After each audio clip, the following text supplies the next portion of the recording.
दो factor main है उसमें, एक तरफ ओवैसी साहब हैं, एक तरफ ओम प्रकाश राजभर है।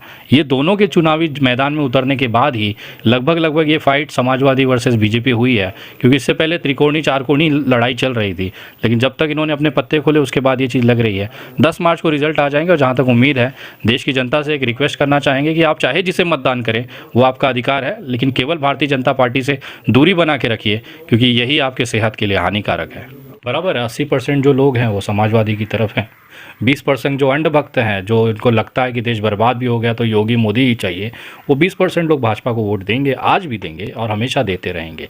क्योंकि जितनी बर्बादी देश में जो हिस्सेदारी रही है भारतीय जनता पार्टी की, उससे कहीं गुना ज़्यादा इस देश को बर्बाद करने की जो जिम्मेदारी है या जो कारण है, वो भारतीय जनता पार्टी को वोट देने वाले वो मतदाता भी हैं। ये देश केवल अकेले भाजपा ने नहीं बर्बाद किया, ये देश को बर्बाद किया उस वोटरों ने भी, जिन्होंने कमल के बटन पे बटन दबाया था। योगी सरकार पिछले 6 महीना से मुसलमान कौम को बदनाम करने के लिए और गोदी मीडिया आर्यन खान का मामला उठा के पूरा मुसलमान कौम को बदनाम करके एक हिंदू मुस्लिम 80-20 लहर चलाना चाहती थी। लेकिन उस लहर को एक लड़की ने, जिसका नाम है नेहा सिंह राठौर, उस लड़की ने पूरी तरह से धर्म से ये चर्चा उठा के विकास पे लेते आई है। और विकास के नाम पे यूपी में क्या है? यूपी में बेरोजगारी है, यूपी में बलात्कार है, यूपी में भ्रष्टाचार है। साथ सामाजिक कार्यकर्ता रविकांत भारती और विनय दुबे मौजूद हैं और हम इनसे जानेंगे यूपी में काबा किसकी हवा चल रही है। यूपी में काबा चल रहा है या यूपी में सब्बा चल रहा है? यूपी में सब्बा नहीं है, यूपी में काबा इस समय सबसे ज़्यादा हावी है। और जिस तरह से लाशों को कुत्तों ने नोचा, किसानों के ऊपर मोटर गाड़ी चलाई गई, चाहे हत्याएं की गई, बुलडोज़र चलाए गए, अब यूपी उससे परेशान है। इस समय हवा बह रही है समाजवादियों की तरफ। साइकिल इस समय फर्राटेदार दौड़ रही है। कमल जो एक ताज़ा 2017 में खिला था, अब वो मुरझा के वापस उसी कीचड़ में समाने जा रहा है। तो यूपी में साइकिल वाह। ये चुनाव जो है, इसमें एक नारा ये भी चल रहा है कि ये चुनाव जो है 80 बनाम 20 की है। क्या लगता है? बराबर है, 80% जो लोग हैं वो समाजवादी की तरफ हैं, 20% जो अंधभक्त हैं, जो इनको लगता है कि देश बर्बाद भी हो गया तो योगी मोदी ही चाहिए, वो 20% लोग भाजपा को वोट देंगे, आज भी देंगे और हमेशा देते रहेंगे। क्योंकि जितनी बर्बादी देश में जो हिस्सेदारी रही है भारतीय जनता पार्टी की, उससे कहीं गुना ज़्यादा इस देश को बर्बाद करने की जो जिम्मेदारी है या जो कारण है, वो भारतीय जनता पार्टी को वोट देने वाले वो मतदाता भी हैं। ये देश केवल अकेले भाजपा ने नहीं बर्बाद किया, ये देश को बर्बाद किया उस वोटरों ने भी, जिन्होंने कमल के बटन पे बटन दबाया था। जहां तक 80 और 20 की बात है, भारतीय जनता पार्टी की राजनीति आप जानते हैं हिंदू मुस्लिम, तो 20 मुस्लिम और 80 हिंदुओं की तरफ इशारा है। अब ये जो है मस्जिद को शहीद करवाना, तमाम मौलानों को धर्मांतरण के नाम पे अंदर करवा देना, योगी सरकार पिछले 6 महीना से मुसलमान कौम को बदनाम करने के लिए और गोदी मीडिया आर्यन खान का मामला उठा के पूरा मुसलमान कौम को बदनाम करके एक हिंदू मुस्लिम 80-20 लहर चलाना चाहती थी। लेकिन उस लहर को एक लड़की ने, जिसका नाम है नेहा सिंह राठौर, उस लड़की ने पूरी तरह से धर्म से ये चर्चा उठा के विकास पे लेते आई है। और विकास के नाम पे यूपी में क्या है? यूपी में बेरोजगारी है, यूपी में बलात्कार है, यूपी में भ्रष्टाचार है। आज मैं गारंटी दे रहा हूं विनय जी कि यूपी में जितना भ्रष्टाचार है, शायद इंडिया का किसी स्टेट में भ्रष्टाचार होगा। हर एक अधिकारी, हर एक जगह जहां काम करने जाइए, बिना घूस के कार्य नहीं होने वाला। भारतीय जनता पार्टी तो दावा करती है कि हम तो जीरो टॉलरेंस वाली सरकार है, हमारे यहाँ भ्रष्टाचार नज़र भी नहीं आता है। भ्रष्टाचार नजर नहीं आता है जो भारतीय जनता पार्टी का दावा है। ये भारतीय जनता पार्टी के नेता एक आम लोगों का ड्रेस पहन के ही, या कोई व्यक्ति या कोई आके जब थाने में जाए, आके जब किसी भी विभाग में जाए, चाहे तहसीलदार के पास जाए, चाहे एसडीएम के पास जाए, तो उसको पता चल जाएगा कि किस हिसाब से भ्रष्टाचार चल रहा है। लेकिन भारतीय जनता पार्टी के नेता जीतने के बाद हेलीकॉप्टर पे ही घूमते हैं, जीतने के बाद जो है ऐशो आराम में ही अपना टाइम बिता देते हैं। एक समय था इस धरती पे नेता हुआ करता थे जयप्रकाश नारायण, राम मनोहर लोहिया, ऐसे जो ग्रास रूट के नेता थे ना, वे लोग सही मायने में बता देते थे क्या है क्या नहीं है। लेकिन भारतीय जनता पार्टी के नेताओं को अय्यासी से और समय मिले तब तो वो लोग ग्रास रूट पे जाएं और इन सारी चीजों को देखें। कोई भ्रष्टाचार अभी कह रहा था कैमरे के पीछे से, भाई साहब भारतीय जनता पार्टी जैसा भ्रष्टाचार, जैसे मेरे भाई ने बताया, है ही नहीं। मैं दावे के साथ सबूत दे रहा हूँ, अगर इस वीडियो देखने वाले को क्रॉस चेक करना है तो वो कर सकते हैं। भ्रष्टाचार क्या होता है वो पीएम केयर फंड में पूछिए। करोड़ों की संपत्ति, करोड़ों रुपए वहाँ पर आए, लेकिन हिसाब मांगने पे जवाब नहीं मिला। इसे ही भ्रष्टाचार कहा जाता है। पैसा तो ले लिया लेकिन हिसाब नहीं देंगे, ये एक तरह का भ्रष्टाचार है। भारतीय जनता पार्टी में 3,000 करोड़ से ज़्यादा पार्टी फंड आए। कहाँ से आए?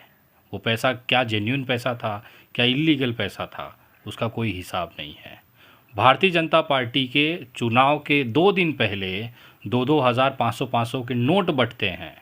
वो पैसा कौन सा ईमानदारी का पैसा है या सैलरी का पैसा है, ये आम जनता जानती है। तो भ्रष्टाचार इस लेवल पे है। आज देश की सबसे बड़ी पैसे वाली पार्टी भारतीय जनता पार्टी है। ये दावे के साथ क्यों कहती है कि हम 200 सीट आ जाएंगे, 300 सीट आ जाएंगे? क्योंकि उनको पता है कि पैसा फेंक के हम जीत सकते हैं, पैसा बांट कर हम जीत सकते हैं। लेकिन अब इस समय इस देश में ये सारी चीज़ें नहीं चलेंगी।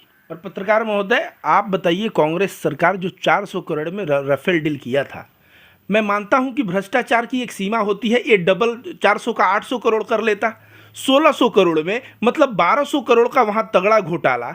और ये एकदम जग जाहिर घोटाला है। ये अंधभक्त और गोबर भक्तों को तो दिखेगा नहीं, और गोदी मीडिया तो इस पे बात ही नहीं करेगी।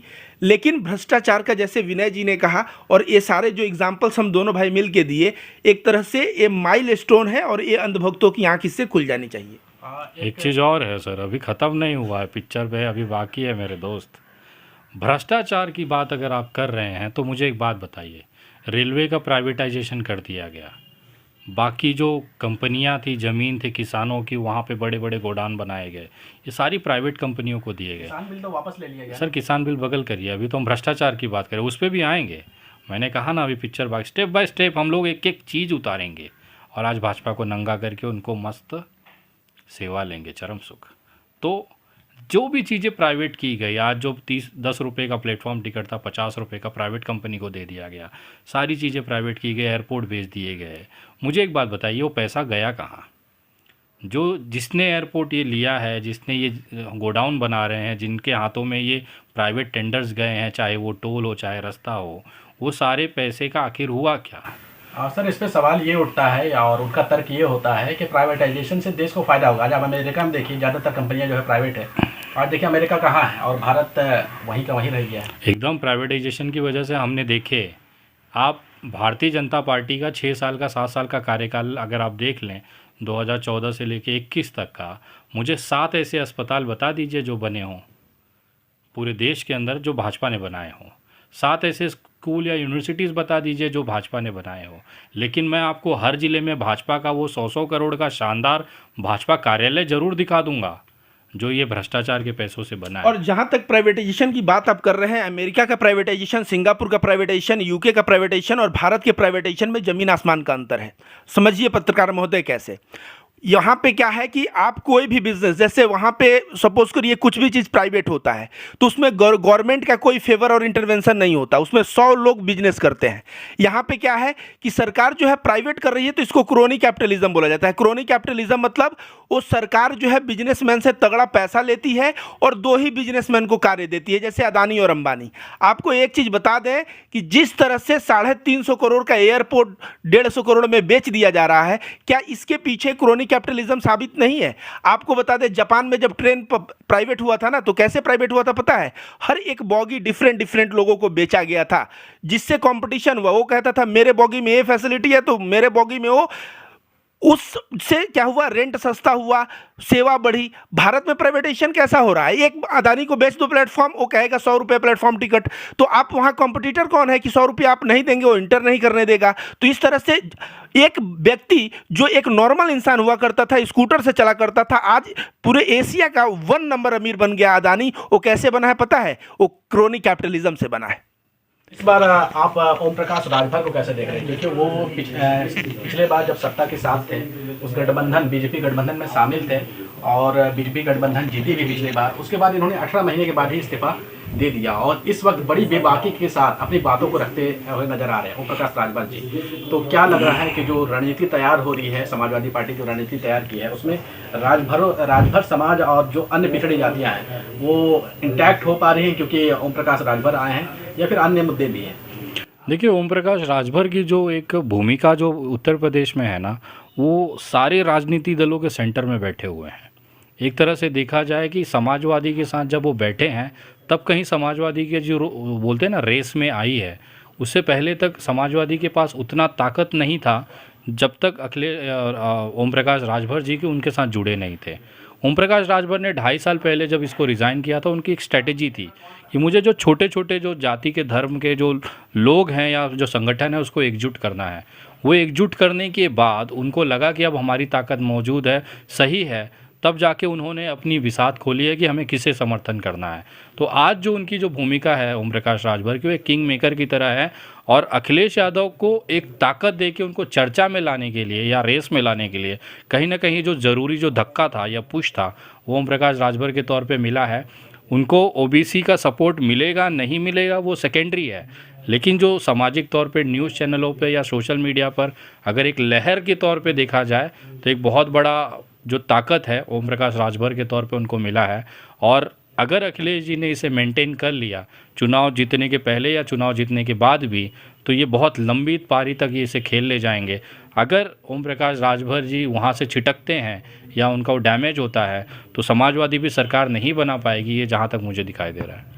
ओम प्रकाश राजभर को लेकर के अभी आपने देखा होगा कि स्टिंग ऑपरेशन हुआ था, उनका एक स्टिंग ऑपरेशन हुआ था। तो क्या लगता है कि उस स्टिंग ऑपरेशन के बाद तो कहा जा रहा था कि राजभर समाज जो है और अदर बैकवर्ड समाज हो या फिर पूरे आप उत्तर प्रदेश के परिप्रेक्ष्य में देखा जाए तो उत्तर प्रदेश की जनता जो है वो ओम प्रकाश राजभर को पहचान गई है और वो उनके साथ नहीं खड़ी नजर आ रही है। यही वजह है कि वो जाकर के सपा गठबंधन में शामिल हो गए। 10 मार्च को देखा जाएगा जहाँ तक ये है। मैंने वही कहा आपसे कि चाहे ओबीसी का सपोर्ट मिले या ना मिले ये जनता तय करेगी, लेकिन एक जो माहौल होता है आज समाजवादी वर्सेस बसपा केवल यही चुनाव रह गया है, उसका एक जो मेन फैक्टर है, 2 फैक्टर मेन है उसमें, एक तरफ ओवैसी साहब हैं, एक तरफ ओम प्रकाश राजभर है। ये दोनों के चुनावी मैदान में उतरने के बाद ही लगभग ये फाइट समाजवादी वर्सेस बीजेपी हुई है, क्योंकि इससे पहले त्रिकोणी चारकोणी लड़ाई चल रही थी, लेकिन जब तक इन्होंने अपने पत्ते खोले उसके बाद ये चीज़ लग रही है। 10 मार्च को रिजल्ट आ जाएंगे और जहाँ तक उम्मीद है देश की जनता से एक रिक्वेस्ट करना चाहेंगे कि आप चाहे जिसे मतदान करें वो आपका अधिकार है, लेकिन केवल भारतीय जनता पार्टी से दूरी बना के रखिए, क्योंकि यही आपके सेहत के लिए हानिकारक है। साथियों से हम निवेदन करना चाहें कि हमने उत्तर प्रदेश की राजनीति को लेकर के काफ़ी ज़्यादा बात कर लिया है और वीडियो भी काफ़ी लंबा हो रहा है। अब हम यहाँ से इस वीडियो को खत्म। एक मिनट बस एक मिनट। ये चीज़ मैं बोलूँगा कि आप जैसे ना एक सवाल करिए, विनय जी सही करिए, नहीं सवाल ये करिए ना कि ओम प्रकाश ओवैसी साहब भी तो दलित के लिए जो है बोल रहे हैं, दलित तो तुम्हारा हम साथ लेंगे, मतलब देंगे, तुम्हारा ये आवाज़ उठा रहे हैं। तो आपको क्या लग रहा है दलित ओवैसी के साथ जाएगा? तो ये बोलेंगे कि ये बोल मतलब सर कंटेक्स्ट समझ लीजिए, ये बोलेंगे ना तो बोलेंगे ओवैसी के साथ तो हिंदू जा नहीं सकता, उसके पास तो दाढ़ी है। तो ये बोलेंगे साधु संतों के पास भी तो दाढ़ियाँ होती हैं। ये दाढ़ी वाला कंटेक्स्ट में छोड़ दीजिए, दाढ़ी वाला छोड़ दीजिए।